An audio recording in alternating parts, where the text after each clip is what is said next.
we're moving to the second part of the workshop.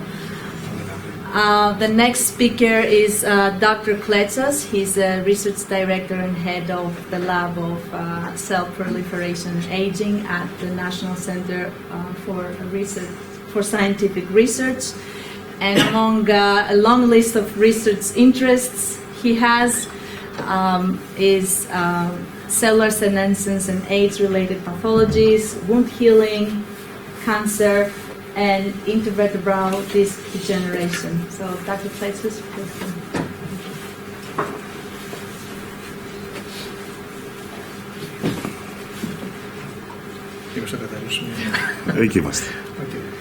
Good morning. First, I would like to thank the referees and Vina Secretariat for the kind invitation to be this very interesting meeting. More interesting than I thought in the beginning. Indeed, it's very nice. And this gives me the opportunity to present some of the work we're doing in our lab in Athens, in Demokritos. In the lab, we're working in three overlapping directions.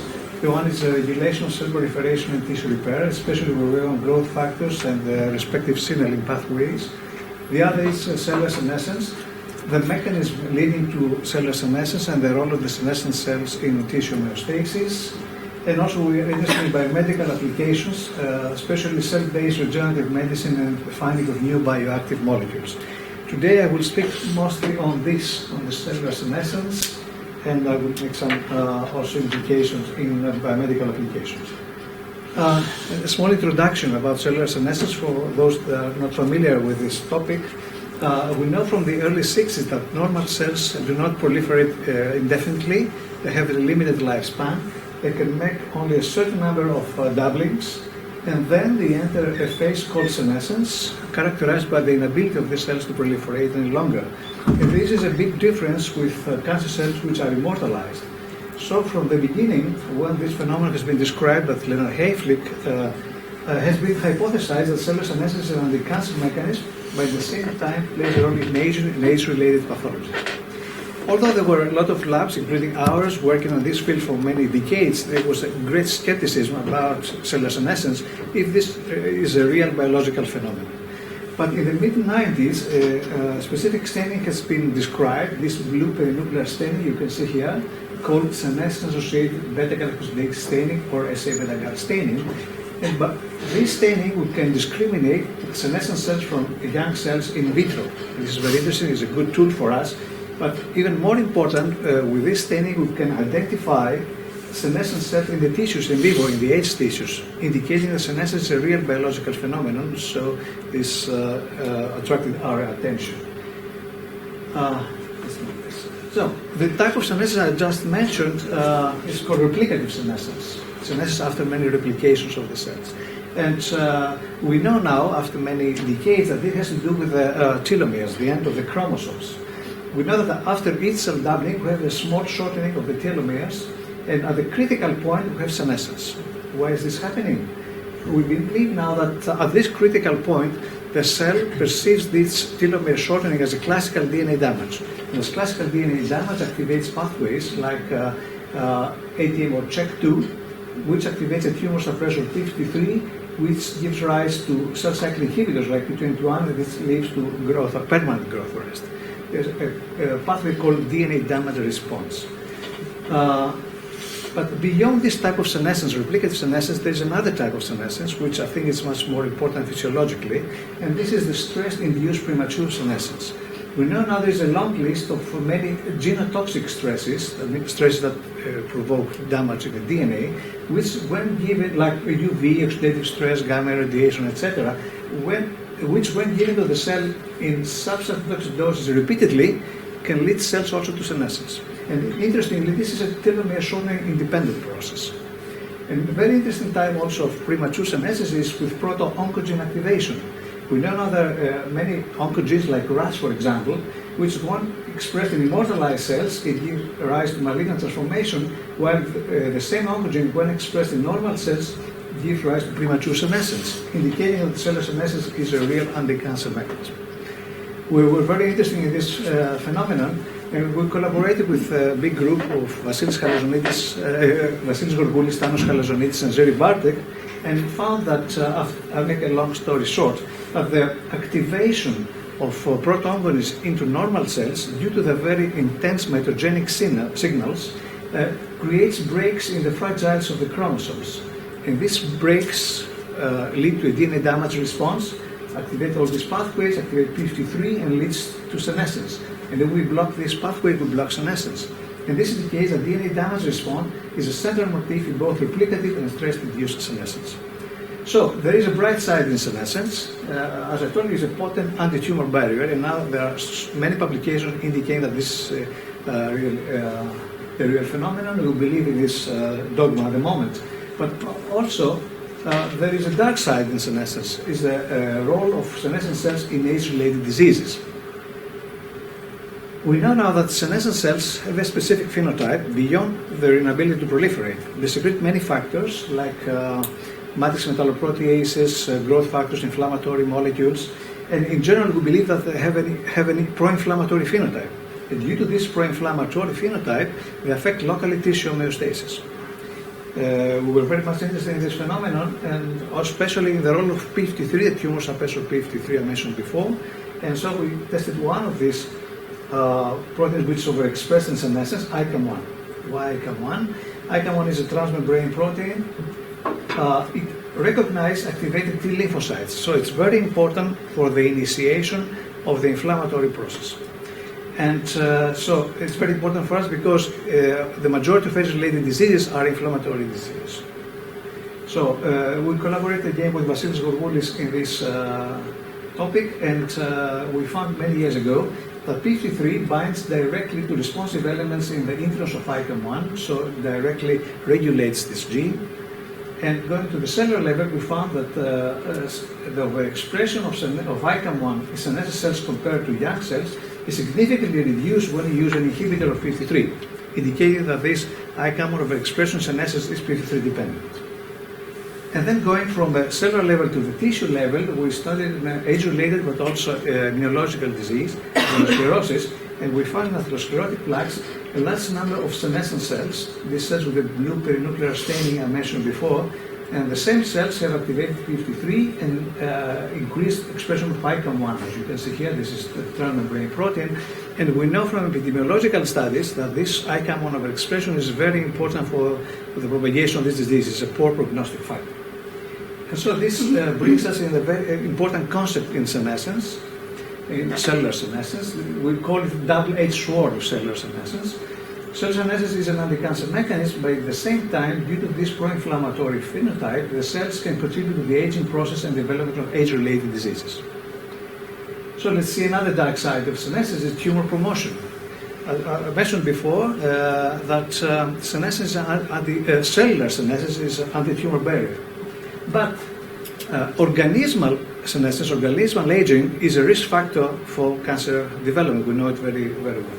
And this, of course, has to do with the accumulation of somatic mutations and epigenetic alterations that lead to the activation of oncogenes and suppression of tumor suppressors. But we know from the field of cancer that we must not look only at the cancer cell per se, but we must look also at the stroma, the normal tumor surrounding the tumor, especially the age stroma. And some years ago, there was a hypothesis for Judith Capizzi, and very important research in our field. According to this model, there is a synergy between mutations in cellular senescence in age-related cancers. This hypothesis declares that due to the accumulation of senescent cells in the age tissues, and due to the pro-inflammatory phenotype of these cells, you have a creation of a permissive environment for the growth of tumor cells. This was a very interesting hypothesis and wanted to follow in the lab. And especially we're interested in anti-cancer therapy, radiotherapy. We know that gamma radiation is used in radiotherapy. I mentioned before that DNA damage response induces premature senescence. But ionizing radiation is used exactly to provoke DNA damage. But of course, ionizing radiation does not affect only cancer cells, but affect the stroma surrounding the tumor. So we want to see the effect of this radiation on stromal cells. And so we try to mimic in vitro what's happening in radiotherapy in vivo. We expose the cells in small subcytotoxic doses of ionizing radiation, up to 4 gray, repeatedly up to a cumulative dose of 50 gray. And we want to see what's happening in stromal cells and which is the interaction of these stromal cells with cancer cells. So we expose the cells in one dose of gamma radiation. As you can see, we have a DNA damage response. We have activation of the ATM CHEK2 PT3 PT1 retinoblastoma axis, which leads, of course, to the inhibition of cell proliferation. But after some days, the cells can repair this damage and proliferate normally. But if we expose the cells repeatedly to ionizing radiation, as I mentioned before, we have senescence. This can be seen by this staining I mentioned before. These are cells exposed to many doses of gamma radiation, but also from the biochemical profile of the cells, characterized mostly by the upregulation of two important cell cycle inhibitors, P21 and P16. P21 is very important for the initiation of the senescence process, and P16 is very important for the stabilization of the senescence process. But as I told you, we're interested in the interaction between these cells and cancer cells. So in an in vitro experiment, we plated many cancer cell lines on top of fibroblasts, either young fibroblasts or senescent. As you can see, all cancer cells create some colonies on top of fibroblasts. These black spots are the cancer cell colonies, while the white background are the fibroblasts. And you can see how bigger are these colonies on top of senescent fibroblasts. So there must be some kind of interaction. So we moved in an in vivo experiment. We used immunocompromised mice, SCID mice, and we injected cancer cells on one side of the animal and the same number of cancer cells plus senescent fibers on the other side of the animal. And you can see the dramatic difference. I can tell you that if we put young fibers, we found no change, not any advantage. Only senescent fibroblasts create this dramatic increase in tumor formation. We went to understand this phenotype, and we checked the cells, and we found that they have an overexpression of matrix metalloproteinases. And also by using a FRET assay, we found that these cells have increased metalloproteinase activity. So we made the same experiment by using an MMP inhibitor, a general MMP inhibitor. And you can see here, these are the tumors formed by cancer cells alone. This inhibitor does not have any specific effect on tumor growth. But these are the tumors formed in the presence of cancer cells plus fibroblasts, senescent fibroblasts. And as you can see, these tumors are significantly reduced in the presence of this inhibitor. So this phenomenon is partly MMP dependent. As our Italian colleagues are interested in angiogenesis, I can tell you that these cells secrete a lot of VEGF, and in these tumors, you can see here, we have a very nice organized vascular system. So there are many parameters involved in this phenomenon. Beyond radiotherapy, we test also other genotoxic treatments used in cancer therapy, like Taxol, cisplatin, or doxorubicin, and we found again the same thing. We found much bigger tumors when the cancer cells are grown in the presence of senescent fibroblasts. So this seems as a general effect. It seems that ionizing radiation and chemotherapeutic agents, on the one hand, can inhibit cancer cells, but they can promote strong fibroblast senescence, and this can enhance secondarily tumor growth. Now let's move to another age-related disease, totally different from cancer. This is low back pain. Probably interesting in this department. This is a picture from Lancet 3 years ago, where all the chronic diseases can be classified by various criteria. And as you can see, the top in the list is low back pain. It seems very important for many others who expect to be much more important. And this is very important because the majority of the population will have during our lives low back pain. And in many cases, this is becoming chronic. And chronic low back pain was very important for the patients. It's changed completely their lifestyle, but also it's a very important socioeconomic burden. It has been estimated in the Western countries that the cost of low back pain is equal to the cardiovascular diseases. And concerning the mechanism of low back pain, there are many hypotheses, but for sure we know that one very important parameter is the degeneration of the intervertebral discs. You know that the vertebral discs are the joints of the spine that allow our movement. At the cellular level, what's very interesting is that the number of cells within the disc is very low. This something has to do with the loss of vascularization in the tissue, because this tissue is the biggest non-vascularized tissue in our body. But on the other hand, some years ago, in collaboration with Sally Roberts, we found in H discs and degenerate discs a large number of senescent cells. This is with blue perinuclear staining, and as these cells are very important to the formation of the extracellular matrix, we think that these senescent cells may play a negative role in homeostasis of the temporomandibular disc and also in low back pain. On the other hand, a few years ago, the group of Robert Bose has shown that during aging, we have an increase in oxidative stress in this tissue. We have accumulation of carboxymethyl lysine, which is an indicator of accumulation of oxidative stress. So we want to see how oxidative stress affects the cells in this tissue. And so we used hydrogen peroxide to induce oxidative stress. And as you can see, hydrogen peroxide induces DNA double-strand breaks in the cells. Because these green spots you can see here are sites of DNA double-strand breaks. And as we have double-strand breaks, we have a DNA damage response, of course. We have the activation of the ATM CHEK2 P53 P21 axis, leading to retinoblastoma protein different correlation. At least we stop their proliferation. But when we repeat this, the exposure of the cells to this, we repeatedly expose the cells to hydrogen peroxide, we have senescence. As you can see by SA beta gap staining, by the inability of the cells to proliferate, you see the activation of cell cycle inhibitors. And again, we found that this type of senescence is independent of telomere shortening, with the telomeres of controlled and exposed cells are nearly equal. And also we found that with classical antioxidants we can block this phenomenon. What is even more important is the phenotype of the cells. You can see here the gene expression in the cells. And as you can see here, these cells, the senescent cells, express many metalloproteinases and aggreganases. That means they degrade the tissue. The inhibitors of these molecules, TIMPs, are decreased, and also have a decreased expression of many proteoglycans and collagens, indicating to have a very strong catabolic phenotype. And we believe that again, the senescent cells in this tissue play a negative role in the homeostasis and probably the degeneration of the vertebral disc. Another negative aspect of senescence has to do with differentiation.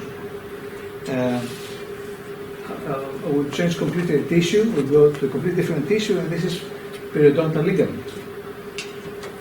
Periodontal ligament is this tissue connecting the bone with the tooth. It's very important. It contains fibrous-like cells, which first express a lot of collagen. This is a collagen-rich tissue. And also these cells, after mastication forces, can differentiate to osteoblasts. And this is very important for the homeostasis of all this area. And on the other hand, during aging or during radiation therapy, we have an atrophy of this tissue, and probably this leads to tooth loss. So we want to see the mechanism behind this phenomena.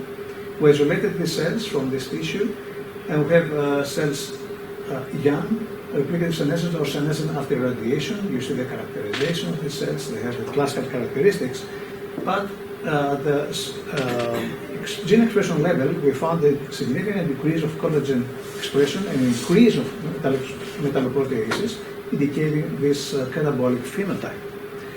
Much more interesting is that all the factors involved in osteoblastic differentiation are reduced. RANX2, osteoRix, alkaline phosphatase, or osteopontin are significantly reduced. And as you can see here, young cells, when exposed in specific differentiation medium, can be differentiated to osteoblasts. This is a laser red staining, while senescent cells are unable to do so. So, one negative aspect of senescence in this tissue is the cells cannot be differentiated to osteoblasts. As I told you, the major factor leading to osteoblastic differentiation is mechanical forces. And so we use this device, which we can expose the cells to cyclic mechanical forces. And these forces can activate many signaling pathways, they are pathways, as you can see here, which in a differential manner regulate the C-force transcription factor, which is important for the regulation of the osteoblastic specific genes. And as you can see, in young cells, exposure to mechanical forces activate these genes like alkaline and phosphatase gene, and this leads to differentiation. While in senescent cells, you see the basal levels and the levels even after mechanical forces are so low, so we cannot have any differentiation. And we know that p53 is important because p53, which is overexpressed in senescent cells, blocks the expression of the osteoblastic related genes. Another very interesting topic, of course, nowadays in regenerative medicine is the use of stem cells. We heard a little bit before. This is a very interesting tool because these cells can be differentiated in many lineages, so they can be used in regenerative medicine processes. Of course, we have a problem because stem cells are really low in the body. For example, in bone marrow, which the most rich source is like 0.4% of the total cell population.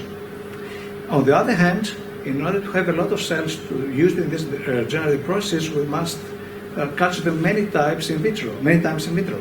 And so this increases the risk of having senescent cells. But there was a dogma that these cells, as are very potent, they have a long lifespan. But this is not the case. We found in our lab that stem cells have a very low lifespan. They have approximately 20 to 30 cell population doublings, while the cells from, for example, skin fibers from the same people have nearly this double number of doublings they can undergo before senescence. And when these cells are cultured to senescence, they have all the characteristics of senescent cells, especially the inflammatory phenotype. On the other hand, we found that the cells young in the middle passage or the late passage of replicative senescent cells still express the surface markers. The only difference we found is that CD45, which is one of the factors that according to the guidelines must be below 2% for these cells to be used in regenerative medicine, is always in senescent cells higher. And we know the CD45 is an inflammatory marker, so there's another aspect of inflammatory phenotype in these cells. But practically, what's happening when we have senescent stem cells? As you can see here, we have exposed young and senescent cells to many factors to induce their differentiation, to induce chondrogenic, osteogenic, and adipogenic differentiation. And as you can see, in all cases, we have less cells that are able to differentiate, and also the intensity of differentiation is also much lower. And this is in agreement with the significant decrease of the transcription factors that are important for this differentiation, like SOX9 for chondrogenic differentiation, RANX2 for osteogenic, and PPAR gamma for adipogenic differentiation. So we think that before these stem cells to be used in regenerative process, we must check their senescent phenotype.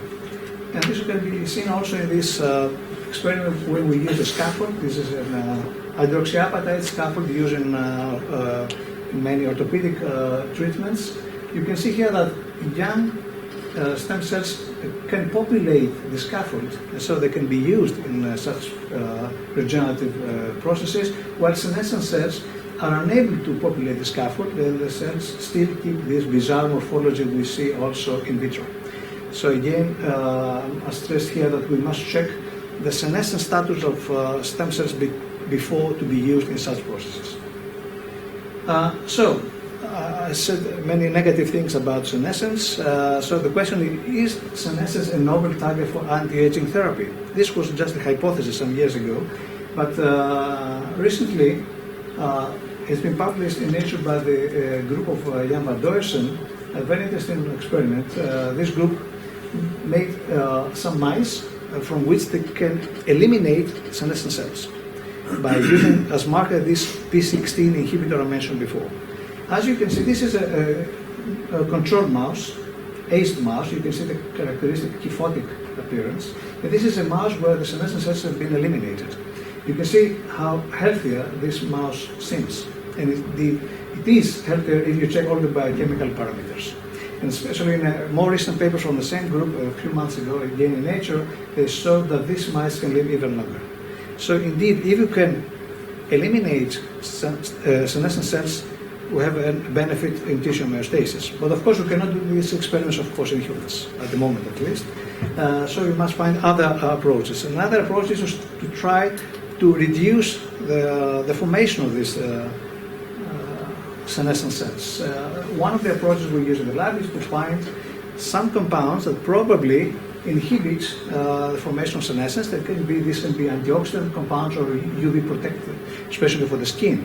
And this is an example of a recent work with a lot of groups within the framework of an EU-funded project, in which we have isolated about 3,600 extracts from 6 biodiversity hotspots all over the world. These have been tested first for antioxidant activity, for UV protecting activity, and for the best extracts we have made microfractionation, and from these we found some of them that are very good as both antioxidants and UV protectants, and are now used for cosmetic products. And the final approach we're using is a totally different approach. We go from the cell level to the organismal level, and we study the best example of healthy aging. And these are the centenarians, the people that are able to live over 100 years old. Some years ago in our lab we found all Greek centenarians. It was a big effort, and we're about 500 centenarians. Some of them are in a very good shape. 15 of them have no health problems. They have autonomy, they have an active social life, and they have an optimal in general condition. And also what's very interesting is there are families of these people, so it seems a very strong genetic element in these people. So this is another thing we're following in the lab to find probably good markers for longevity. And I stop here. Somewhere here is our lab, and these are the people involved: Alice Patsinis, Eleni Mavronatou, Mata Papadopoulou, Sotiris Ramakas, Eleni Liak, Maria Gelopoulou, Anastasis Kouroumanis, and Angeliki Konstantinou. And this is our founding bodies. Thank you very much for your attention.